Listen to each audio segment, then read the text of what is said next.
Well, I think what happened is the hype was really much more than what was actually delivered. I mean, it's a very nice phone, but it's not the second coming, and I think people expected the second coming. They were talking about eye tracking, etc. It really was. There's actually tracking, but it's not by eye. It's as you tilt the phone. So I can understand why some of the tech reviewers were saying, "Yeah, it's okay, but it's an iterative product."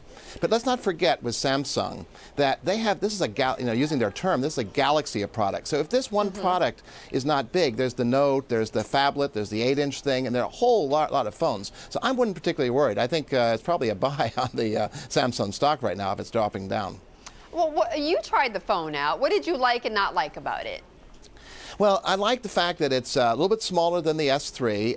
It's got a much better screen. The screen is amazing. It's a full HD screen, very, very high resolution. It's 5 inches in a package that was smaller than the phone previous that was a 4.8. I liked the capabilities of the camera. The camera had some very interesting features, like you'd be able to use the front camera and the rear camera at the same time, so you could put yourself in the picture.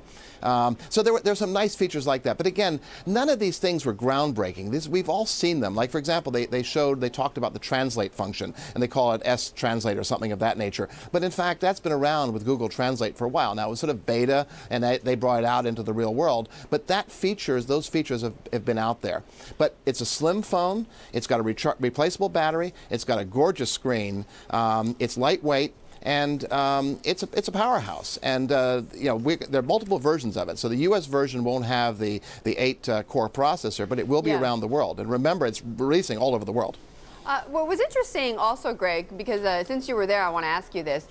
The performance or the actual presentation was panned by critics, some calling it sexist, and there were other descriptions of it. Is that just growing pains on Samsung's part?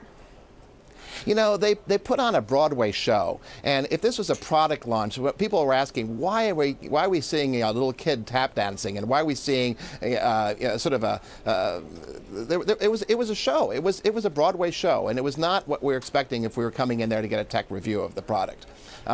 It was interesting. It was entertaining. But if you go to an Apple event, well, because if you were a Samsung investor, would you be worried about that?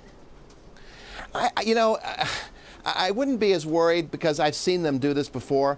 Their presentation at the Consumer Electronics Show, the chairman or the president of Samsung Electronics did a fabulous show. But again, they had dancers come out in the middle of it all. And I went, why is that going on? It's sort of, they wanted to add something, add a little showbiz to it. I think it was a little bit over the top. But yeah, that doesn't take away from the product, which was really nice.